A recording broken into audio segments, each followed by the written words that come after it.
Tengo un video que viene en su clase inaugural con la doctora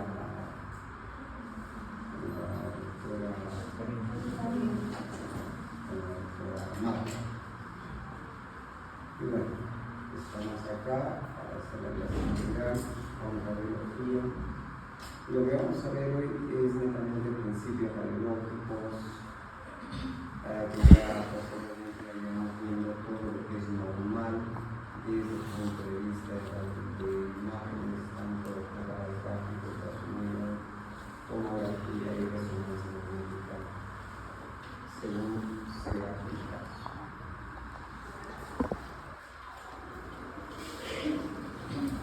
No soy de tomar lista, no soy de tomar asistencia, porque considero que el estudiante de medicina no necesita que le estén tomando asistencia para asistir a una clase.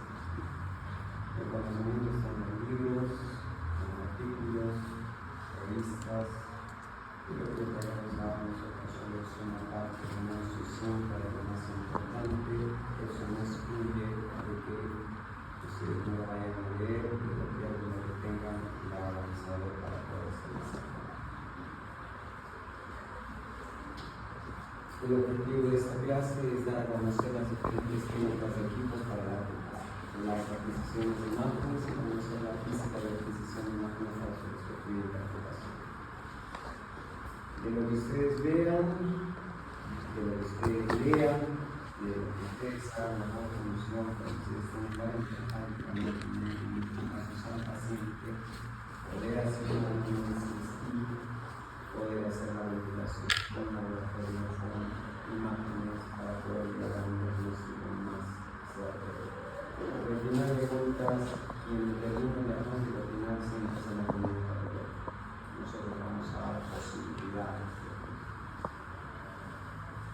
Entonces, los métodos para la predicción de imágenes, entre lo que son radiación ionizante, están los rayos X, la tomografía y en cuanto se refiere a medicina nuclear, ondas de sonido, pues es el ultrasonido Doppler y vamos a encontrar campos magnéticos de ondas de radiofrecuencia en el caso de resonancia magnética. Estos dos últimos no generan radiación, porque trabaja el último uno con ondas de sonido y el otro con solo moléculas de hidrógeno, que es lo que se va a permitir el funcionamiento. Entonces, rayos X. La radiación electromagnética de la misma naturaleza que las ondas de radio, ¿no? Ondas de microondas, rayos infrarrojos, luz visible, rayos ultravioletas, rayos gamma, en infrarradiación, que va a ser radiación ionizante, porque al interactuar con la materia produce la ionización de los átomos de la misma, es decir, origina partículas gammas, es decir, que son iones.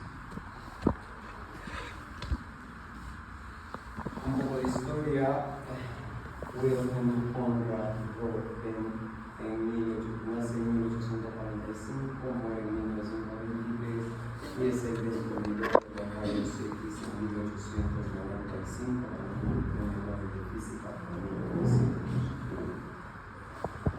El que ven en la mano izquierda de su lado es el Newton y lo que vemos al costado es la placa radiográfica de su esposa, que por accidente descubren, o si estaban haciendo algunos estudios, fue un descubrimiento accidental, descubren que podían visualizar las estructuras óseas. Por lo tanto, es el descubridor. ¿Cuáles son las propiedades de los rayos X? Poder de penetración, porque permiten visualizar las estructuras óseas. La atenuación de los tejidos blandos, el efecto fotográfico, que es lo que se va a evidenciar en las placas para que nosotros podamos interpretarlas. Efecto biológico, efecto ionizante y se atenúa con la distancia al tubo de rayos X. Es decir, no toda su vida, disculpa, la que está centrada en te voy a agradecer que te retires y cierres la puerta. Algo que sí les voy a pedir es el respeto al docente. Si el docente ya está en clase, debemos poner la puerta porque se supone que ustedes vienen a estudiar, no vienen a llevar nada, vienen a entrar a clase. ¿Ok? Bien. La imagen que se forma tras las adquisiciones es debido a la radiación que logra atravesar el organismo, por lo que la radiografía debe ser el negativo del organismo. Por eso siempre es en escala de grises. Cuando pasan los rayos, vamos a tener dos características o dos denominaciones que las tenemos que ya ir haciendo parte de nuestro día a día. Todo lo que se vea blanco en una radiografía es radio opaco y todo lo que sea negro es radio lúcido. Cuando pasan los rayos, el aire lo vamos a ver negro. ¿En qué sentido? Espero que vayan haciendo un poco de afinidad con las cosas que les estamos hablando. Y los huesos van a verse blancos. El aire es radio lúcido y el hueso es radio opaco. Partes blancas tiene también una densidad neutra y ya la vamos a ir viendo en un gráfico posterior para que ustedes puedan ir haciendo la identificación. Los grises van a pertenecer a los tejidos blancos y la grasa también va a tener una radiolucidez que va a ser menor que la del aire. El tubo de rayos X, el proceso se basa en un fenómeno físico en el cual unos electrones acelerados a la velocidad chocan con un objeto metálico y la energía de este choque va a transformarse en un 99% en calor y en un 1% en rayos X, y este va a estar comprendido por la ampolla, que es esta de acá, el estuche y los cátodos, la ampolla y el estuche. Esta parte de los cátodos, esta es la parte del foco, el 4 es el ánodo, el 5 es un vacío para que no se genere calentamiento, el 6 es el diafragma y el 7 es lo que sale de los rayos que van a golpear directamente con la persona. No creo que haya una persona que no haya pasado por rayos X, porque ustedes pasan para su radiografía de toques. Entonces eso es lo que ocurre. En cuestión de fracciones de segundos, se lanza el rayo, este rayo va a pasar por la ampolla, por el estuche, va a llegar al cátodo, al foco, al ánodo, genera un vacío, un calentamiento, el diafragma y sale la luz, los rayos X llegando a la persona, llega inmediatamente, se emite las fibras. Para esto, obviamente, se tienen protocolos. Si voy a tomar una radiografía de tórax, las dimensiones entre el tubo, entre el haz de rayos X y la persona, tiene una dimensión, para brazos tiene otra, para cabeza tiene otra, y así sucesivamente. Pero en eso no vamos a incidir, porque de eso se encargan los tecnólogos radiólogos.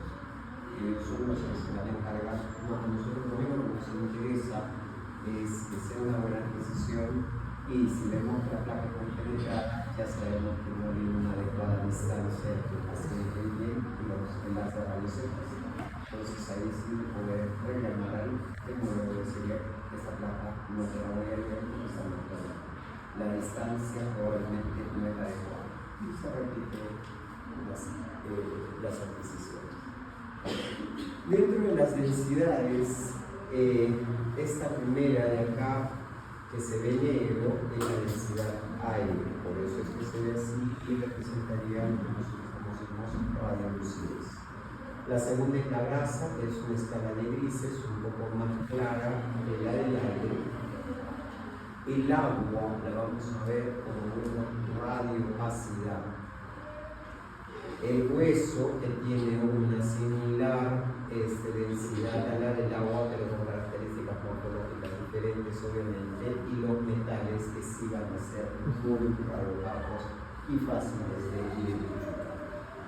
Entonces, en una placa radiográfica, nosotros lo que vemos es el pulmón, obviamente, para imaginar que no hay piel.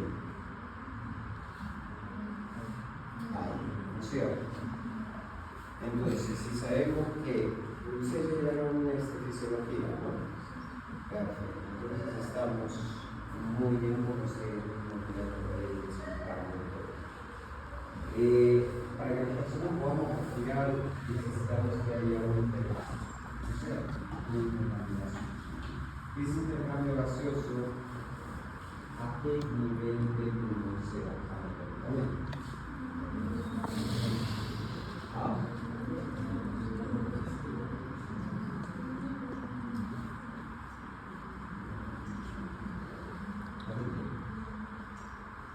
A nivel alveolar, perfecto. ¿Y dónde se encuentra el alveolo?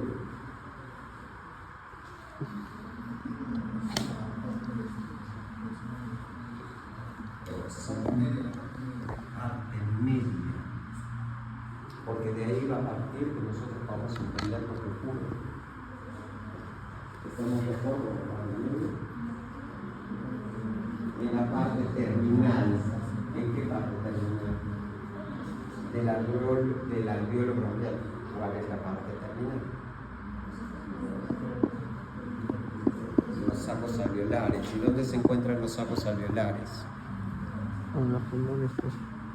Oh, acá gran descubrimiento. Estamos hablando del pulmón. ¿Dónde se encuentran en los pulmones? Y en parte de... ¿Qué podemos decir al respecto?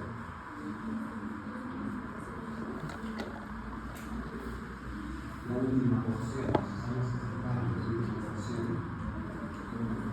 La última porción se llama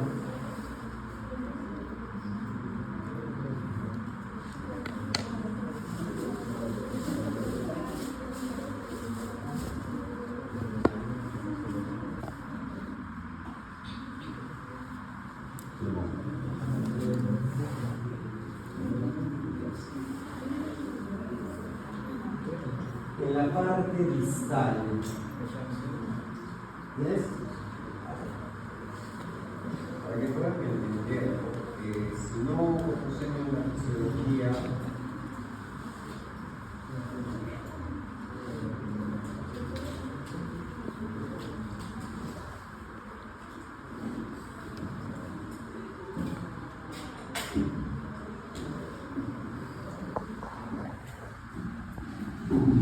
partes terminales. ¿Se refieren a esto o se refieren a esto? Entonces, vamos a tener que reforzarlo porque estamos perdidos. Hay algo que se llama oblío pulmonar secundario.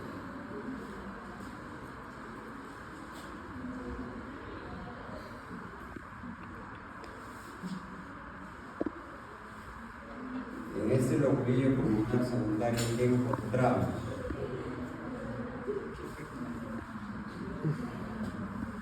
Que van de 5 hasta 15.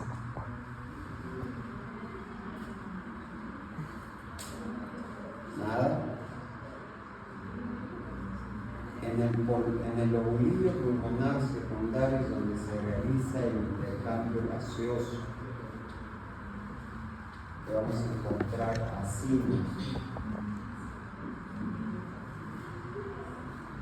que pueden ir de 5 a 15 y que en conjunto van a formar el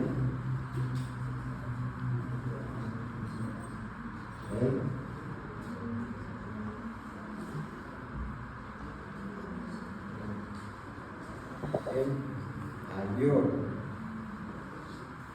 Y acá es donde donde se va a desarrollar el intercambio gaseoso. Por eso es que cuando nosotros visualizamos en una patología que a todos nos tuvo en casa metidos, que es el COVID, se producía una alteración a ese nivel, razón por la cual no permitía el intercambio gaseoso, y por esa razón el paciente empezaba a presentar disney, y que después con el tiempo se dieron cuenta que si yo al paciente lo ponía en una posición de tren del empuje pero con la cabeza hacia abajo, se veía que por gravedad la flegma, el proceso inflamatorio de acá, iba regresionando. Y si esto empieza a regresionar, ¿qué significa? Que se va a producir intercambio gaseoso, y por cuanto la frecuencia respiratoria, el intercambio y el déficit de oxígeno iba a ir mejorando. ¿Ok? Cosas que ya deberían ustedes saber.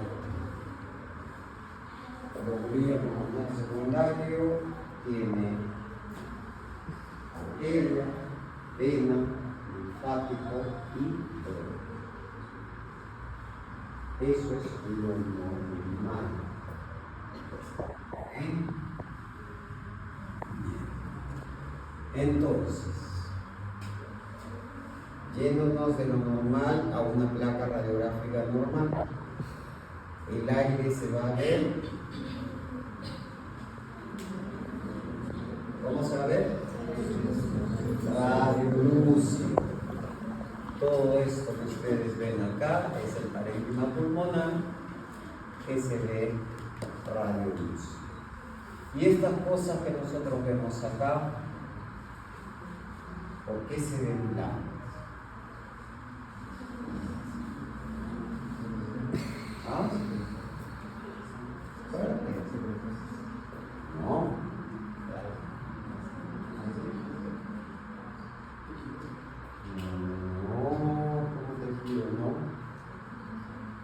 Son vasos, y los vasos que llevan sangre. La sangre es líquido, y el líquido se ve radiografado. Por eso es que nosotros lo vamos a ver ahí, porque ya les dije que la trama iliar tiene arteria, vena, linfático y bronquio. ¿Ok? ¿Estamos hasta ahí? Entonces, la densidad hueso, ¿no? Que se ve radio bajo, ¿no? En este caso no tenemos una imagen de un metal ASB, pero ya sabemos que el metal se va a ver mucho más radio bajo. Tejido, este paciente será una paciente mujer, ¿cierto? ¿Por qué? Porque vemos el tejido mamario. ¿Ok? Entonces, desde ahí ya estamos entrando un poquito en las descripciones de lo que es normal en una placa radiográfica que a nosotros nos va a permitir, por lo menos, hacer la adquisición si es sexo masculino o femenino. Porque una placa radiográfica te va a dar hasta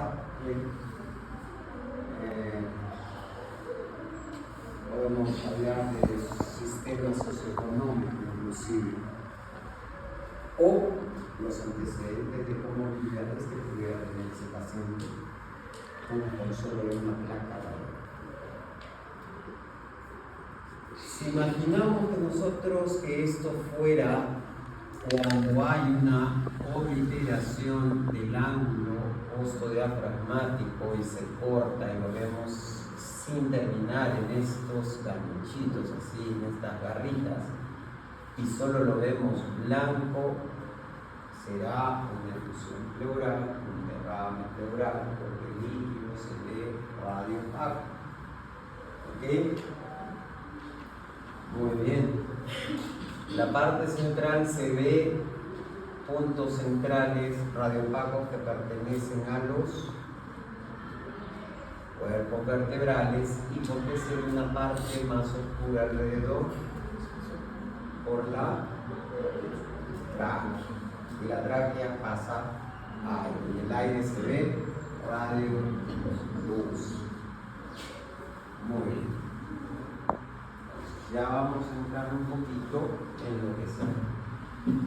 Bien, esa es una placa radiográfica donde hemos hecho la disposición de lo que es radiopaco, radiolúcido y hemos hecho un recordatorio de la parte anatómica del pulmón. ¿Cuáles son las ventajas de los rayos X? Es rápido, que llega al hospital un paciente, lo primero que va a saber es una placa radiográfica, según la sospecha diagnóstica. Es barato, es disponible, porque hoy por hoy se cuenta con equipos de rayos X portátiles y si no quieres ir a un hospital, llamas y en forma particular te van a ir a tomar una placa de rayos X. ¿Y cuáles son las desventajas? La radiación y la limitada información de tejidos blandos. Limitada, pero no excluyente. Porque desde una placa radiográfica nosotros podemos ver un incremento de tejido de bajas juntas y eso ya de por sí nos está dando un hallazgo de lo que podría tener ese paciente. Y se ampliarán los otros estudios. La fluoroscopía. Dios mediante algún día será el hospital, hablo de UNAM, porque sé que en Salud ya están instalando un equipo de rayos X con fluoroscopio. Bienvenido sea. En el hospital Hipólito, pues la idea, la esperanza, la fe, no sé qué más, está en que un día se compre o tengamos. ¿Por qué? Porque el fluoroscopio, si bien es cierto, tiene radiación continua porque sus adquisiciones son en modo cine, son en tiempo real.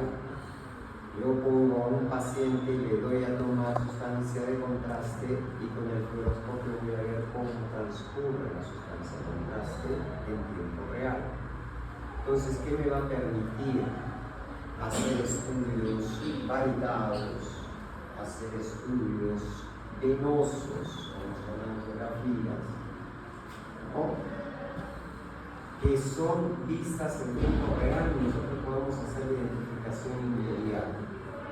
Es decir, ya, listo, pasa ahí y cuando vas a hacer la revisión lo vas a ver nuevamente un modo cine, porque la radiación es continua. ¿Cuál es el problema en el caso de la fluoroscopía? Que la radiación continua, de por sí a su mismo número es radiación que está en constante, no es como una placa que lanzo el radio y listo, se acabó. Esta no, esta que estoy radiando de forma continua. Pero los resultados favorables en cuanto a la enfermedad del paciente van a ser infinitos.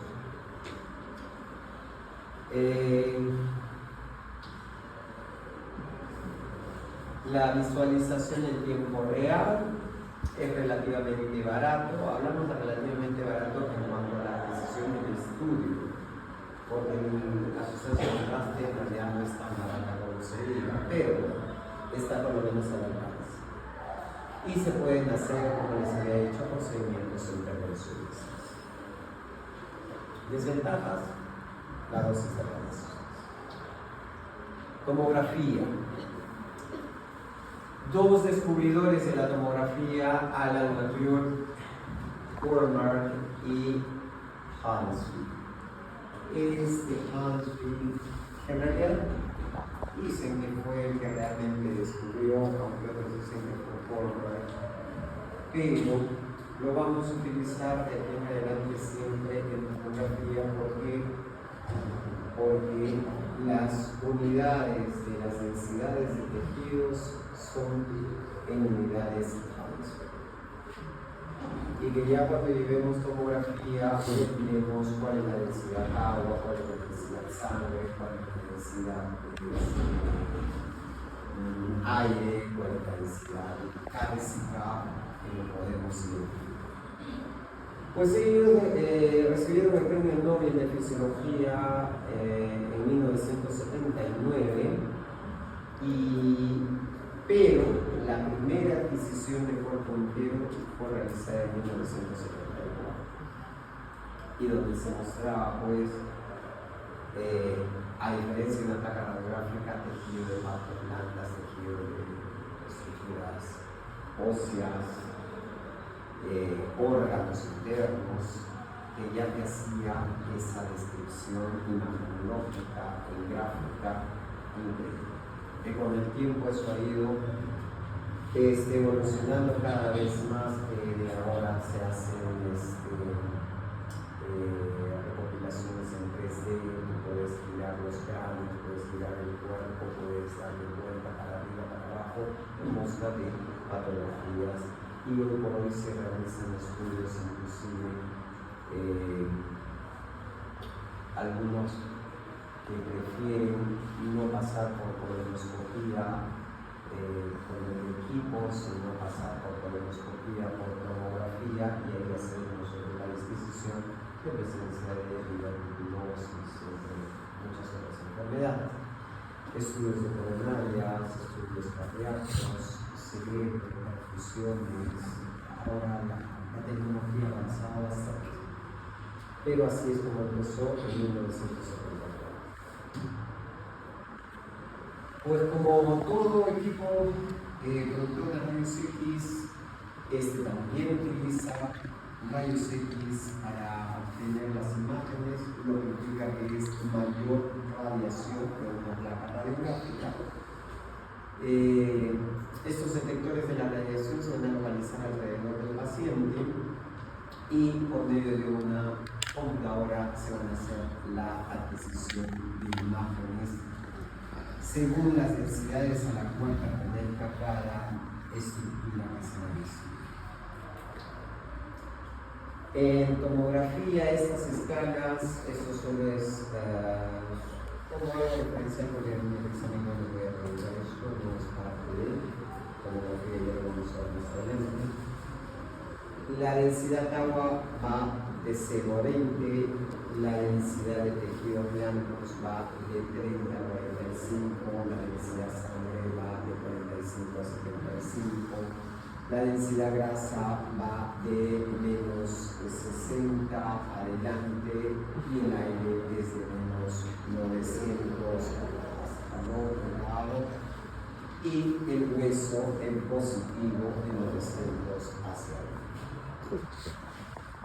Igual en tomografía vamos utilizando las determinaciones. En radiología, en rayos X es radiopacidad, en tomografía será hiperdensidad, en ultrasonografía será hiperecogenicidad, y en resonancia será hiperintensidad o hipersensibilidad. Y lo contrario para el menor, en rayos X es radiolúcido, en tomografía es hipodenso, en ecografía es hipoecogénico, y en resonancia hiposeñal o hipointensa. Las ventajas de la tomografía son estudios rápidos, hay reconstrucciones multicanales, reconstrucciones en 3D, estudios vasculares. Tenemos reconstrucciones proyectadas en mí, al menos cuando se refiere a los estudios pulmonares, que nosotros queremos ver, por ejemplo, si hay un tromboembolismo pulmonar, un imagen, y nos va a hacer todo el recorrido de las estructuras pulmonares. Se puede hacer radiología intervencionista.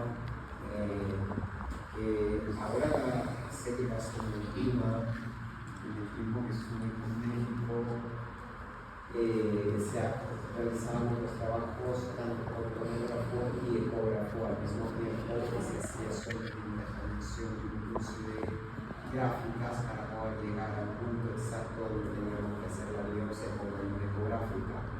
Y y solo se sacaba el CD y las imágenes de tomografía se colocaban en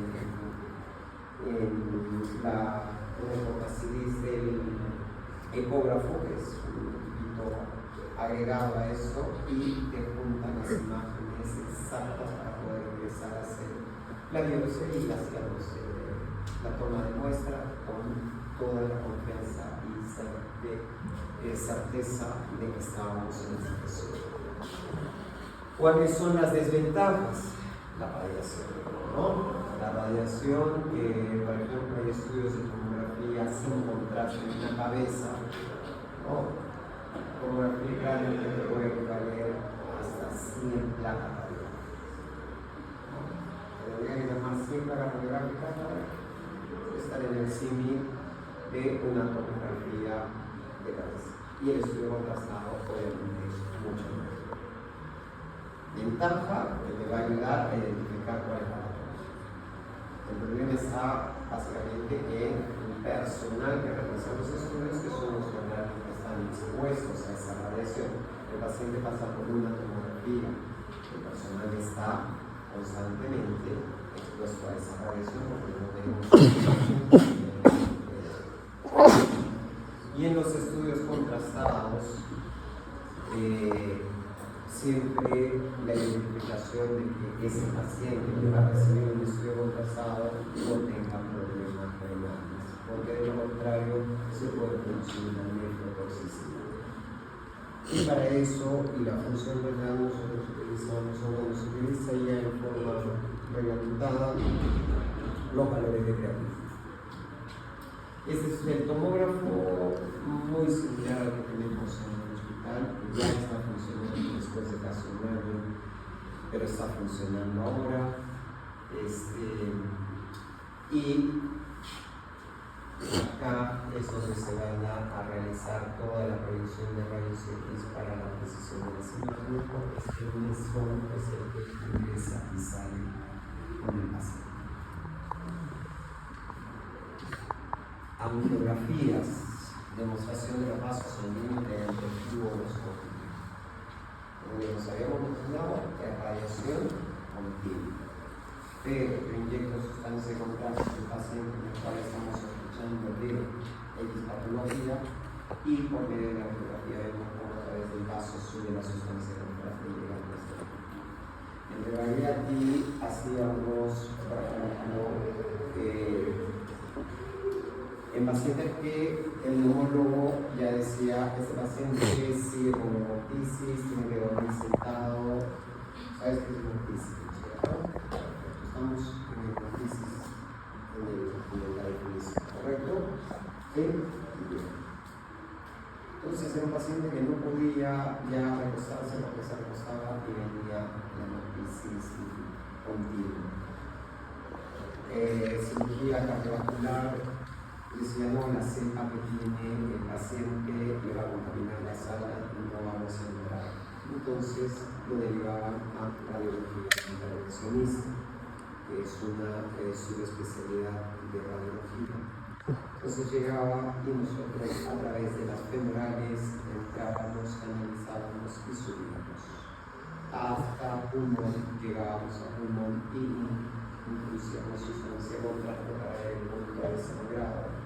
Se identificaba la arteria o el vaso que estaba sangrando e inmediatamente desde la parte de acá que ya estábamos arriba realizamos el taponamiento.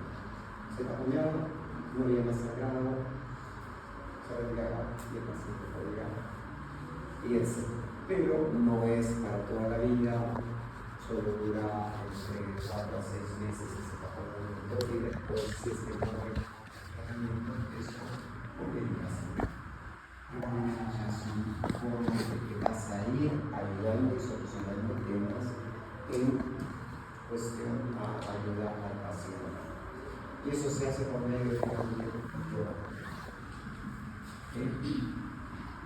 existen otros estudios como son las angiografías, que ya son los estudios de cerebro, cuando el angiotem no te está dando toda la información necesaria. El angiotem, que es el estudio contrastado para todo lo que es el sistema arterial y venoso del encéfalo. Si yo sospecho de un aneurisma cerebral, lo primero que voy a hacer es verla con una angioterapia. Le van a poner la sustancia en contraste y va a opacificar por el tipo de los vasos, tanto arterias y venas, en secuencias diferentes para la identificación de las angulaciones aneurysmáticas y la identificación. Si por ahí no hay la sospecha de que hay un punto de sangrado que está ahí, pero que no lo podemos ver con el angioten, se hará la panangio. Y la panangio se realiza con un fluorocopio enorme, donde introduce sustancia de contraste también desde la región inguinal, subes, llegas hasta el cerebro y mete sustancia de contraste. Y esa sustancia de contraste empieza a pacificar.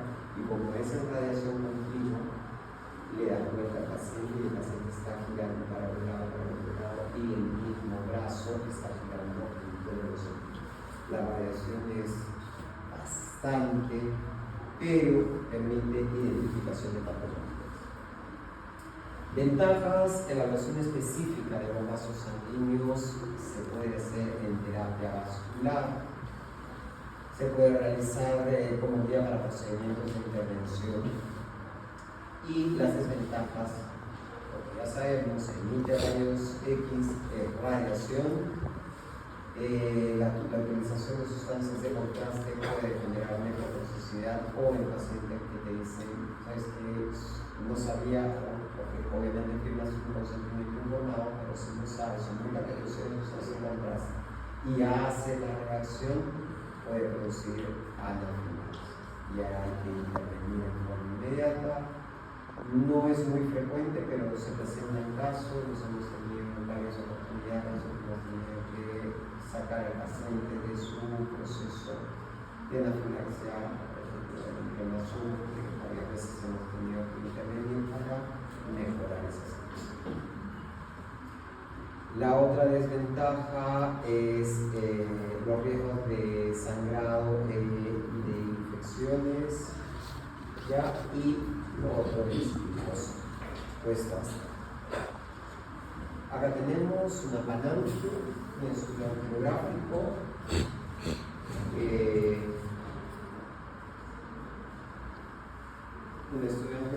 donde estamos viendo un síndrome que sería el síndrome del Doña.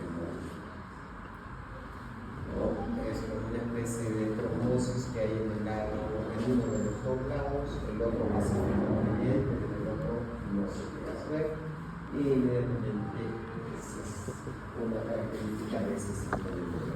Pero eso como solo una parte referencial para que puedan tener idea de cómo se ven las estructuras, estos estudios contrastados angiográficos. El ultrasonido, como ya les dije, se maneja por medio de transductores.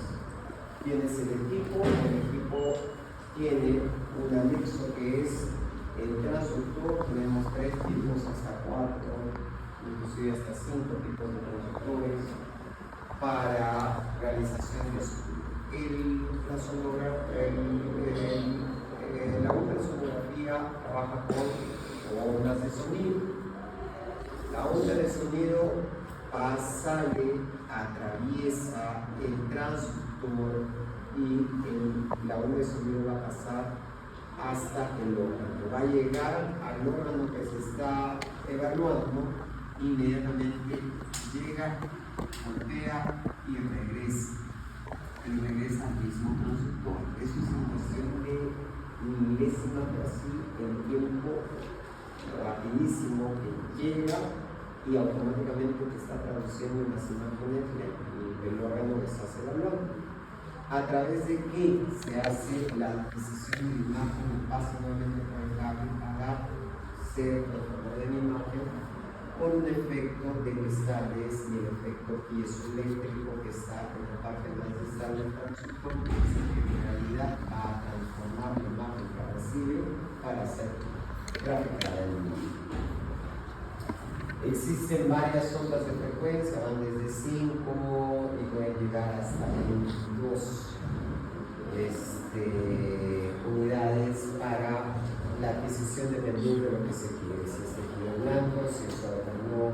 A mayor profundidad el órgano a estudiar necesita una frecuencia mucho menor. Cuando es más superficial, te va a dar una limitación por requerimiento de mayor número, normalmente entre 18 a 22, a la parte blanca o muy sensible de vasos muy periféricos. ¿Quién lo descubrió? Pierre Coudet. Descubrió el efecto piezoeléctrico en 1888, o sea, viene mucho tiempo atrás. Este es el ecógrafo, un ecógrafo de alta gama, que son los que nos permiten hoy por hoy realizar no solo estudio de órganos internos y piel, sino hoy por hoy ya vemos todo lo que es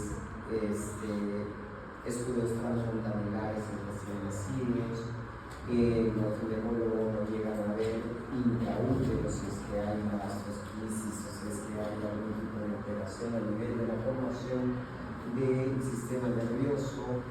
Ya te permite hacer una evaluación de un diagnóstico intraocular. Sirve para estudiar estructuras vasculares, sirve para estudiar músculo esquelético, articulaciones. Hoy por hoy la resonancia y la ecografía están yendo muy de la mano. Antes solo se creía que no pide la resonancia, porque la resonancia es lo que nos va a permitir ver las estructuras de parte blanca, de mismo ligamento. Hoy la ecografía ya está llegando hasta ese punto de identificación. Entonces, es un estudio que es al alcance de la mano, es barato y siempre hacerlo con personas especializadas. Esta producción de ultrasonido, ya les había hablado del efecto piezoeléctrico, por la corriente pasa al cristal de cuarzos y las moléculas van a reordenarse, ¿ya? Y es un impulso cíclico produciendo vibraciones que se pueden transmitir a otros medios. Entonces, la caracterización del órgano que estamos evaluando va a ser básicamente por ese efecto, por el efecto piezoeléctrico.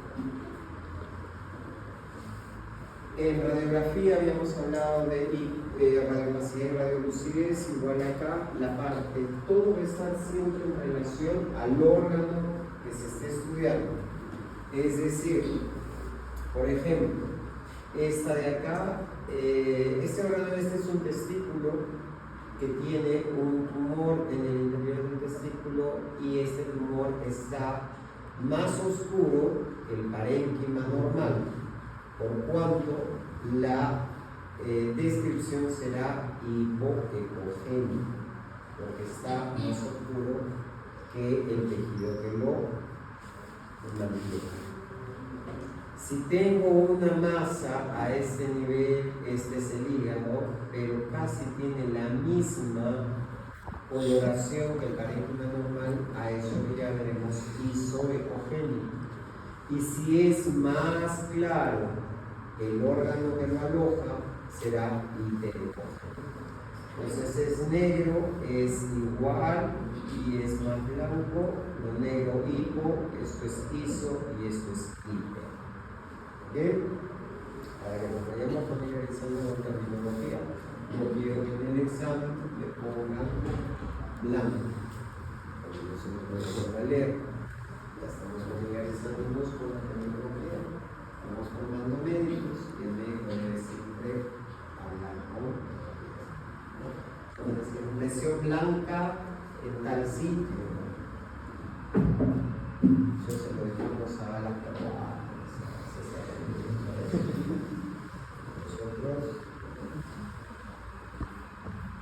Como les decía, dentro de las ventajas es barato, no genera radiación, las adquisiciones son en tiempo real, son portátiles, si alguien no quiere ir, llama y se va con el ecógrafo y se hace la adquisición intradomiciliaria, no generan radiaciones, son imágenes multiplanares, se hacen procedimientos intervencionistas, encontraste un tumor en la mama, con el ecógrafo hace la toma anterior biopsia, tumoraciones de tiroides, haces tu biopsia con ayuda ecográfica, tumores en el hígado, haces tu punción, pero como les dije, eso es una subespecialidad de la radiología. Se estudia también, se postula y se estudia para hacer radiología. En Tacna no tenemos ninguno, pero hay muchos que tratan de desarrollar.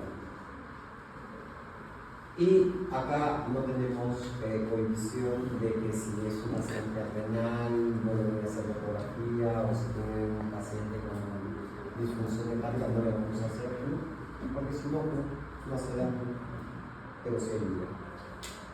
Desventajas, nosotros hablamos en ecografía de morfología.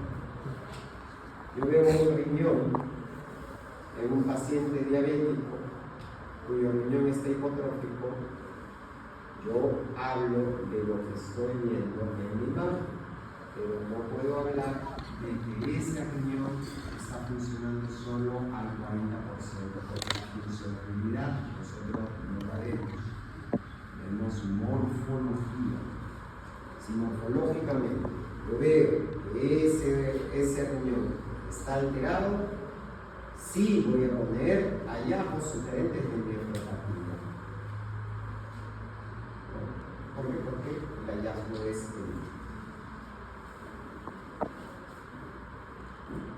dificulta en pacientes obesos, sí. A pesar de que tenemos aductores, pero hay personas que realmente llegan a 100, 110, 120 centímetros. Es un poco más difícil ver en ellos que en una persona que es reglamenta.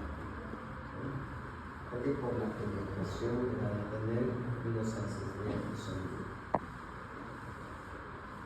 Hoy por hoy la dificultad para ver estructuras profundas como que está ya siendo relevada porque están haciendo equipos con mayores capacidades o características para poder llegar a ese punto, demostrarlo.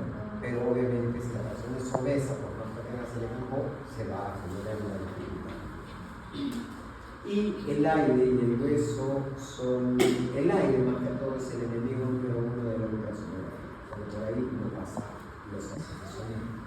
Entonces, hasta la fecha nos piden ecografía para descarte de obstrucción intestinal. ¿Cuándo es el control? Solo le sale. ¿Qué pasó? No, sí, pero queríamos ver. ¿Quieren ver? Aire sí tiene algo. ¿Pedido placa radiográfica? Sí, pero trae la placa. Y se ven los niveles. ¿Qué más quiere? Acá está claro. Sí. Tiene razón. Ahí no está. Porque no tiene sentido. ¿Qué hacemos? Pero sí la tomografía no para eso. Si hay una obstrucción, hay un signo de señal, el signo de remolino, cuando se va a identificar en qué punto está la obstrucción. Resonancia magnética o uso de pulsos de radiofrecuencia en un campo magnético. Ahí vemos protones de hidrógeno con moléculas de hidrógeno, que son los que nos mandan en realidad al átomo. Esto trabaja el resonador, por decirlo así. El cuerpo, ¿cuál es el porcentaje de agua que tiene?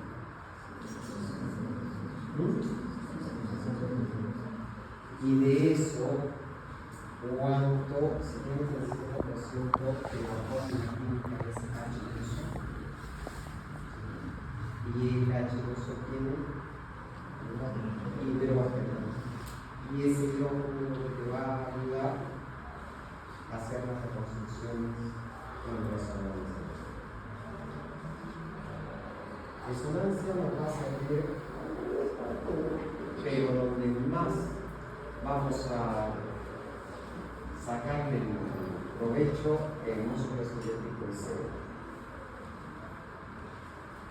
Hay las colaboraciones, pero es donde más se va a poder hacer las adquisiciones digitales. Ventajas: no genera radiación. Son imágenes multiplanares, ideales para sistema musculoesquelético y sistema nervioso central. Ese es como el caramelo de la resonancia. Y cuando hablamos de sistema nervioso, hablamos también de todo lo que es médula y en uso de todo lo que es columna, desde las cervicales hasta la última cosa. Desventajas: pues que está.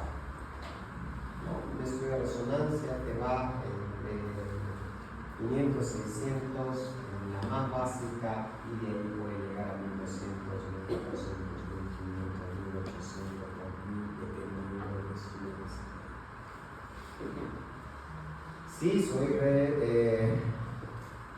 director médico de la nación, pero no me tiran descuento porque yo soy dueño de la empresa. Este es un resumen. Ojalá tengamos uno que sea en el hospital algún día, no sabemos, pero ahí en esa espera estamos. Entonces, en esta forma introductoria era básicamente para que sepan todo lo que se hace en radiología, todo lo que se utiliza. Ya en la siguiente clase vamos a saber en qué pedir, por qué pedir, para qué pedir y cuándo no pedir. ¿Ok? Muy bien, no sé si tienen alguna pregunta.